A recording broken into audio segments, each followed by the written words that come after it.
Reciprocal cross.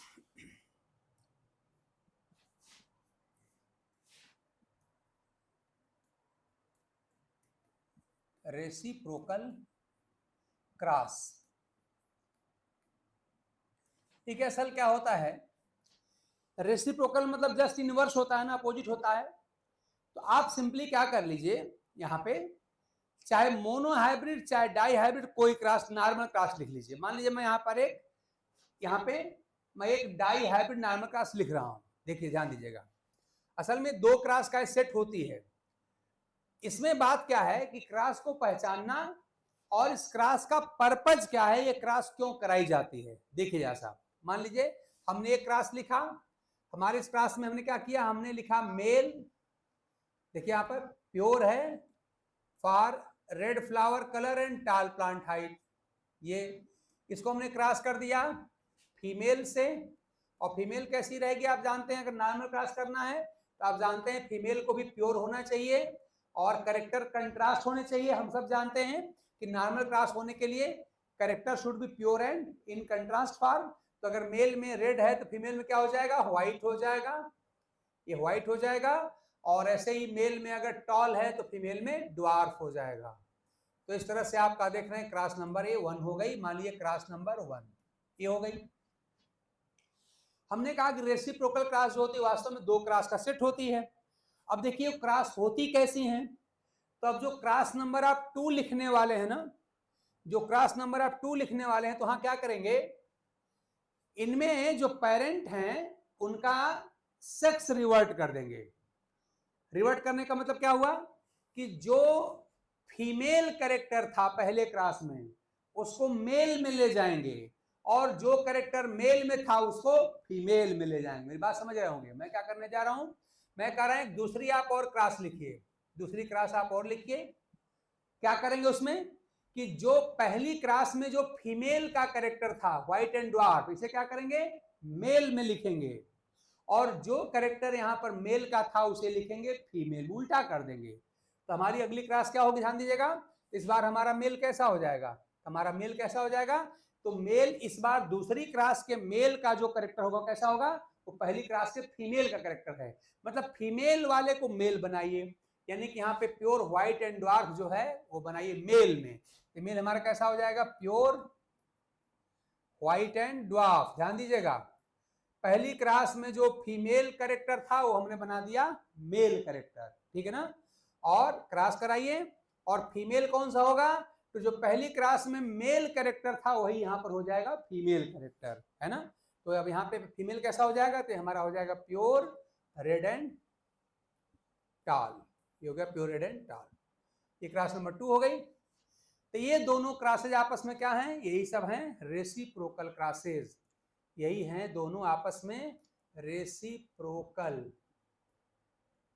Reciprocal cross है, reciprocal cross, ठीक है ना। तो आप क्या कहेंगे, रेसिप्रोकल क्रॉस क्या होती हैं, ए सेट ऑफ 2 क्रॉसेज होती है, दो क्रॉस का एक सेट होती हैं, जिनमें क्या होता है कि पहली क्रॉस में ध्यान दीजिए जो कैरेक्टर एज मेल यूज किया गया है प्योर रेड एंड टाल, वो दूसरी क्लास में कहा यूज किया गया है, वो फीमेल यूज किया गया है। साफ साफ देख लीजिए कि पहली क्लास में जो कैरेक्टर एज मेल यूज किया गया है प्योर रेड एंड टाल, दूसरे में कैसा यूज किया, देखिए यहाँ पर एज फीमेल यूज किया गया है प्योर रेड एंड टाल। और पहली क्लास में जो एज फीमेल कैरेक्टर यूज किया गया व्हाइट एंड ड्वार्फ, वो दूसरे में क्या किया गया है, एज मेल यूज किया गया, देखिए व्हाइट एंड ड्वार्फ। हम क्या कहेंगे कि reciprocal classes represent a set of 2 classes, दो क्लास का एक सेट होती है, in such a way that character used as male in first class will be used as female in the second class, and the character used as female in the first class will be used as male in the second class। यानी कि हम हिंदी में बात करें तो जो character पहली class में एज मेल यूज किया गया है देखिए रेड एंड टाल, और दूसरे में क्या होगा एज फीमेल यूज किया जाएगा रेड एंड टाल। और जो कैरेक्टर पहली में एज फीमेल यूज किया गया है और दूसरी में यूज किया जाएगा एज मेल। तो इस तरह की क्रॉस कहलाती हैं रेसिप्रोकल क्रॉस, ठीक है ना। तो ये रेसिप्रोकल क्रॉस आपकी हुई। अब देखिए ये क्रॉस हम करते क्यों हैं, सपोज करिए मैं आपको एग्जांपल बताऊं कि मान लीजिए मैंने एक क्रॉस कराया और इस क्रॉस को कराने के बाद जो F1 प्लांट मिला, F1 मान लीजिए F1 कैसा मिलता, मान लीजिए कि यहाँ पर रेड एंड टाल मिलता, यहाँ पर मिल गया रेड एंड टाल, ये मिला आपका। और दूसरी बार हमने क्रॉस कराया, यहाँ पर भी मान ली क्रॉस का रिजल्ट जो F1 मिलता वो भी रेड एंड टाल ही मिलता, वो भी रेड एंड टाल मिलता। यानी जो हमने दो रेसिप्रोकल क्रॉसेस कराई हैं, दोनों का ही जो F1 है सेम होता, रेड एंड टाल होता। इसका भी रेड एंड टाल है, यहाँ भी रेड एंड टाल है। तो जरा सोचिए तो कि पहली क्रॉस में रेड एंड टाल कहाँ यूज किया गया है, मेल में, देखिए मेल में है रेड एंड टाल। और दूसरी में रेड एंड टाल कहाँ पर है, देखिए यहाँ पर फीमेल में है रेड एंड टाल, देखिए फीमेल में रेड एंड टाल। तो अगर दोनों ही रेसिप्रोकल क्रॉसेस का, यानी रेसिप्रोकल क्रॉस की दोनों क्रॉसेस का F1 जनरेशन का रिजल्ट अगर सेम आए, तो मतलब क्या हुआ कि यह रेड एंड टाल जब मेल में था तब भी अपीयर हुआ F1 में, और यह रेड एंड टाल जब फीमेल में है तब भी अपीयर हुआ F1 में। तो अगर दोनों ही क्रॉस का रिजल्ट अगर सेम आता है तो याद रखिएगा इसका मतलब ये होता है, एक बात आप थोड़ा इसका बैकग्राउंड समझिए कि आप जानते हैं हर कैरेक्टर को कोई न कोई जीन रेगुलेट करता है, और आप जानते हैं जीन जो होते हैं न्यूक्लियस में तो होते ही होते हैं, न्यूक्लियस के बाहर भी जीन होते हैं ना, आप जानते हैं। जैसे आपने पढ़ा होगा बैक्टीरिया का जो प्लाज्मिड जीन है वो कैसा है, वो साइटोप्लाज्मिक जीन है ना, प्लाज्मिड कैसा है, साइटोप्लाज्मिक जीन है, या एक्स्ट्रा न्यूक्लियर जीन है। इसी प्रकार आपने पढ़ा होगा, याद करिए कि जो पैरामीशियम के जो कप्पा पार्टिकल्स हैं वो कैसे होते हैं, वो भी न्यूक्लियस के बाहर वाले यानी एक्स्ट्रा न्यूक्लियर यानी साइटोप्लाज्मिक जीन होते हैं। ऐसे आप जानते हैं जो मोलस्क होते हैं उनकी जो सेल की जो क्वाइलिंग होती है उसका जीन भी साइटोप्लाज्म में ही पाया जाता है, ठीक है ना। ये सब मैंने आपको ऐसे एग्जांपल बताए जहां पर जो साइटोप्लाज्म के अंदर जीन होते हैं। इसी प्रकार आप जानते हैं कि दो ऐसे सेल ऑर्गेनेल्स हैं जिनके अंदर अपना जीन, अपना डीएनए होता है, वो आप जानते होता है कौन, एक क्लोरोप्लास्ट और एक माइटोकॉन्ड्रिया। तो क्लोरोप्लास्ट और माइटोकॉन्ड्रिया के जीन भी कैसे होते हैं, न्यूक्लियस के बाहर वाले जीन होते हैं, ठीक है ना, ध्यान दीजिएगा। इसका मतलब जीन हमारे दो कैटेगरी हो गए, एक हो गए वो जो कहां पर है, न्यूक्लियस के अंदर प्रेजेंट हैं, वो कहलाते हैं न्यूक्लियर जीन्स, और दूसरे वे जीन होते हैं जो न्यूक्लियस के बाहर होते हैं, न्यू कहलाते हैं साइटोप्लाज्मिक जीन, ठीक है ना, याद रखिएगा। अगर इस रेसिप्रोकल क्रॉस में से दोनों क्रॉस का रिजल्ट सेम आए, यानी इस कैरेक्टर के अपीयर होने पर सेक्स का कोई फर्क प्रभाव ना पड़े। आप देख रहे हैं कि जब यही रेड एंड टाल मेल में था तब भी अपीयर हुआ, और अब देख रहे हैं यहाँ पर ये फीमेल में रेड एंड टाल गया तब भी अपीयर हो रहा है। इसका मतलब इस कैरेक्टर के एक्सप्रेशन से सेक्स का कोई लेना देना नहीं है। जब ये एज वो फीमेल है तब भी आ रहा है, और जब इन मेल है तब भी आ रहा है। तो इस बात का प्रूफ है क्या कि इस कैरेक्टर के लिए जो रिस्पॉन्सिबल जीन है वो कहां पर प्रेजेंट है, वो प्रेजेंट है न्यूक्लियस में। ध्यान दीजिए, ये कितनी गजब की इंटेलिजेंट टेक्निक है कि बिना कोई साइटोलॉजिकल टेक्निक यूज किए हम सिंपली एक क्रॉस करा के बता दे रहे हैं कि इस कैरेक्टर के रिस्पॉन्सिबल जीन कहां पर होगा। अगर आपको लगे कि यहाँ पर कैरेक्टर के अपीयर होने में सेक्स का कोई रोल नहीं है, जब रेड एंड टाल मेल में था तब भी अपीयर हुआ, और जब रेड एंड टाल फीमेल में है तब भी अपीयर हो रहा है। इसका मतलब कि जो ये रेड एंड टाल या जो फ्लावर कलर और प्लांट हाइट का जो जीन है वो कहां पर है, न्यूक्लियर जीन है। तो अगर ऐसा रिजल्ट आए तब क्या समझेंगे, कि क्या समझेंगे आप लोग कि जीन जो हैं, जीन्स रेस्पॉन्सिबल फॉर हमने दो कौन लिया है, हमने कैरेक्टर लिया है फ्लावर कलर और plant height. Responsible for flower colour and plant height कहां पर प्रेजेंट हैं, आर प्रेजेंट इन न्यूक्लियस,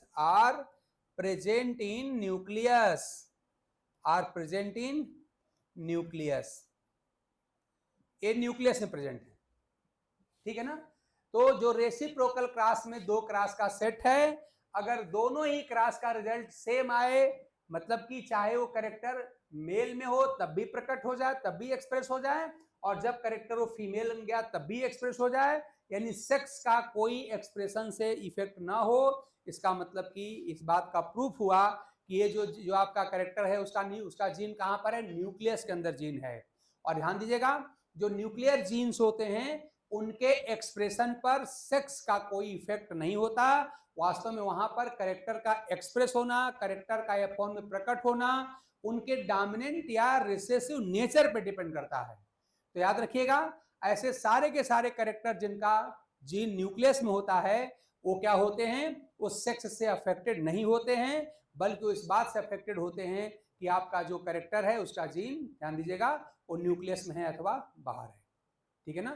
तो जितने भी न्यूक्लियर जीन्स हैं अगर वो डोमिनेंट हैं तो F1 जनरेशन में आएंगे, चाहे वो मेल साइड में हो चाहे फीमेल साइड में हो।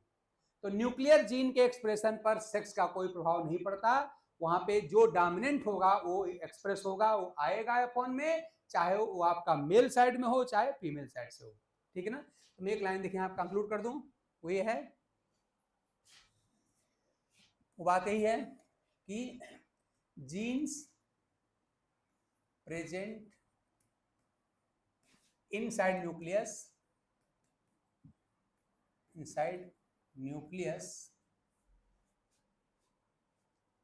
या आप कह सकते हैं the expression of genes, the expression प्रकट होना, दिखाई पड़ना, एक्सप्रेशन ऑफ, और यहां पे कर लीजिए genes present inside the nucleus is not affected, is not affected by sex of bearer organism, यानी जो इसको धारण कर रहा है, जिसके अंदर ये प्रेजेंट है, उनके सेक्स पे ये डिपेंड नहीं करेगा। तो किस पे डिपेंड करेगा, ये डिपेंड करेगा उसके नेचर पे, बट देयर एक्सप्रेशन, उनका प्रकट होना, their expression depends on their dominant और रिसेसिव नेचर, डोमिनेंट और रिसेसिव नेचर, है ना, उसकी नेचर पे डिपेंड करेगी। मतलब ये हुआ, अगर डोमिनेंट है तो F1 में एक्सप्रेस होगा, F1 में आएगा, और रिसेसिव होगा तो F1 में नहीं आएगा। तो ये बात कंक्लूडिंग लाइन से आप याद रखिएगा। ठीक है ना, ये लाइन आप याद रखेंगे। लेकिन मान लीजिए अगर मैं थोड़ा सा इसका थीम बदलूं, वापस आते हैं, मान लीजिए अगर मैं कहूं कि ये तो अभी आप छोड़ दीजिए, जो था ये पहली केस थी, ये पहली वाली बात अभी छोड़ दीजिए, अब मैं नए सिरे से बात कर रहा हूँ। अब देखिए, मान लीजिए मैं कहूं, देखिए एक बात हम लोगों ने करके देख लिया, इसका फाइनल हमने रिमार्क लिख दिया, कंक्लूड कर लिया।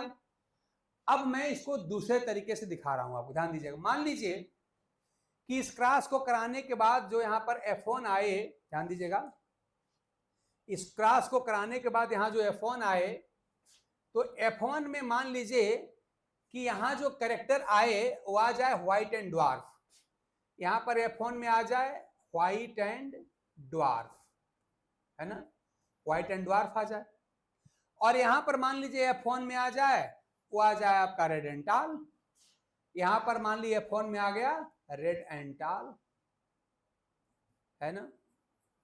इसको याद देखिए, मान लीजिए आपने सेम क्रॉस कराया, पहली बात को भूल जाइए, रेड से लिखा है उसको भूल जाइए।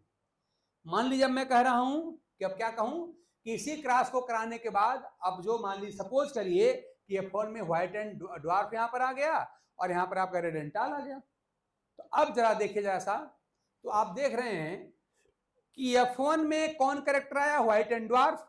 व्हाइट एंड ड्वार्फ कहां पर देखिए, व्हाइट एंड ड्वार्फ कहां पर देखिए, फीमेल में है, फीमेल में है, देख रहे हैं ना। और यहां पर रेड एंड टाल कहां पर है, देखिए अभी आपका फीमेल में है, देख रहे हैं ना।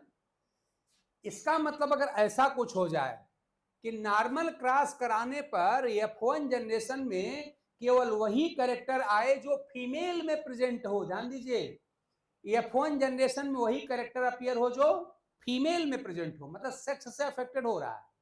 आप देखिए यहाँ पे व्हाइट एंड ड्वार्फ आया, व्हाइट एंड ड्वार्फ कहां पर देखिए, फीमेल में है व्हाइट एंड ड्वार्फ। यहाँ देखिए रेड एंड टाल आया, वो कहां पर देखिए, यहाँ पर फीमेल में है रेड एंड टाल।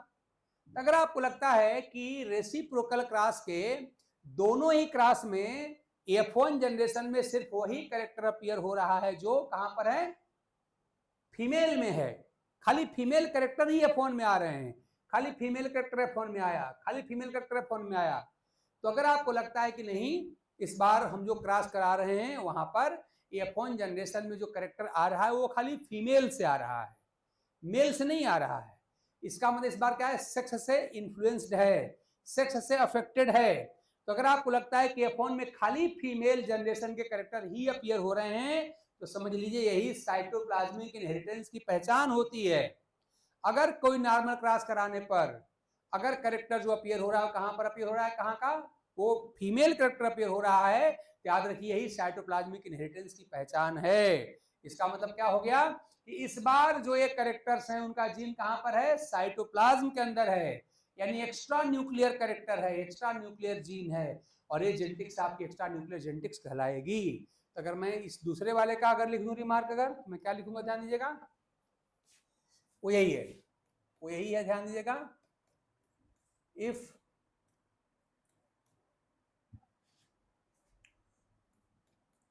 in F1 generation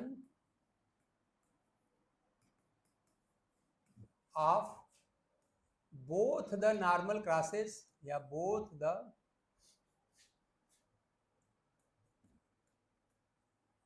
crosses of a reciprocal cross, एक रेसिप्रोकल का दो क्रॉस होती है ना, अब फिर reciprocal cross only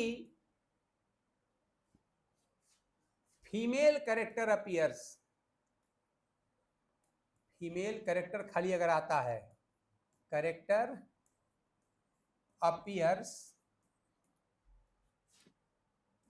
it indicates, क्या प्रूव करता है, क्या हिंट कर रहा है, इट इंडिकेट लिख सकते हैं, चाहे प्रूव कर सकते हैं, इट इंडिकेट्स दैट, क्या प्रूव कर रहा है, that the gene for concern, जो संबंधित लक्षण है आपका है, कंसर्न कैरेक्टर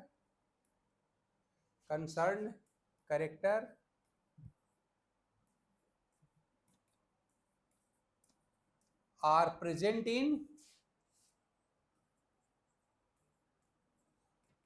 इन कहां पे, साइटोप्लाज्म। अब ये साइटोप्लाज्म प्रेजेंट है, प्रेजेंट इन साइटोप्लाज्म मतलब एक्स्ट्रा न्यूक्लियर,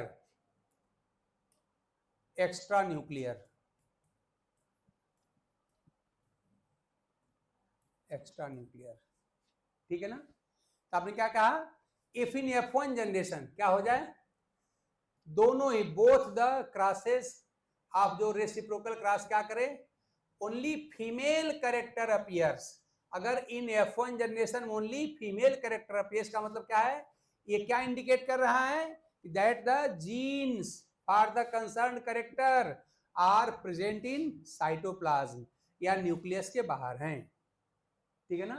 ध्यान दीजिएगा, तो रेसिप्रोकल क्रॉस कराने का क्या उद्देश्य है, क्या बेनिफिट है या क्या पर्पज है, तो आप क्या बताएंगे कि रेसिप्रोकल क्रॉस जो होती है वो क्रॉस कराने के बाद पता चल जाता है कि हम जिस कैरेक्टर को लेके क्रॉस करा रहे हैं उसका कैरेक्टर, उस कैरेक्टर का जीन कहां पर है, वो न्यूक्लियस के अंदर है कि साइटोप्लाज्म के अंदर है, मतलब न्यूक्लियस के बाहर है।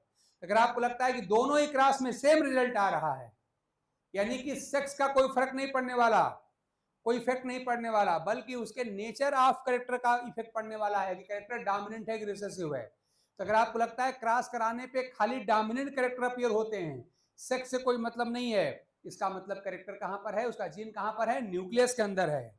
लेकिन अगर दूसरी बात जो हमने आपको दिखाया कि अगर आपको लगता है कि खाली फीमेल कैरेक्टर अपीयर होता है F1 जनरेशन में, खाली F1 जनरेशन में कौन अपीयर होता है, खाली फीमेल कैरेक्टर अपीयर होता है, इसका मतलब कि ये सेक्स से अफेक्टेड कैरेक्टर है, और इसका सिंपल सा मतलब है कि इस बार जो कैरेक्टर का जीन है वो न्यूक्लियस के अंदर नहीं है, बल्कि न्यूक्लियस के क्या है, न्यूक्लियस के बाहर है, यानी कि साइटोप्लाज्मिक जीन है।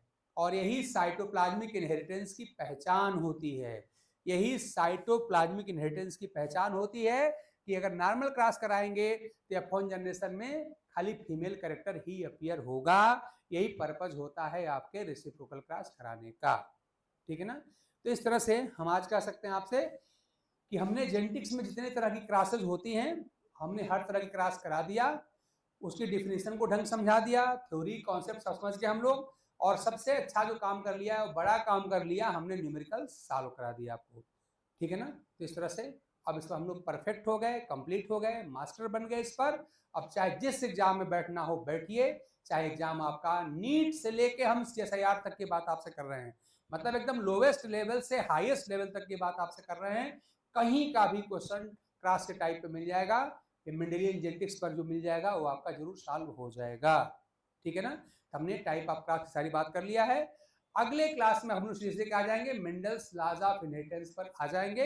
इतना पढ़ने के बाद अब मेंडल्स लॉज ऑफ इनहेरिटेंस पढ़ना एकदम जस्ट फॉर्मेलिटी पूरी करने जैसा है, फिर भी वो भी थोड़ा टेक्निकल समझ लिया तो अच्छा ही होगा। और थोड़ा सा हम एक काम और करेंगे, ध्यान दीजिएगा, हम उसमें एक काम करने वाले हैं कि उसको उसका थोड़ा सा हम साइटोलॉजिकल बेसिस देखेंगे, और साइटोलॉजिकल बेसिस देखने पर थोड़ा सा क्वेश्चन आपका टेक्निकल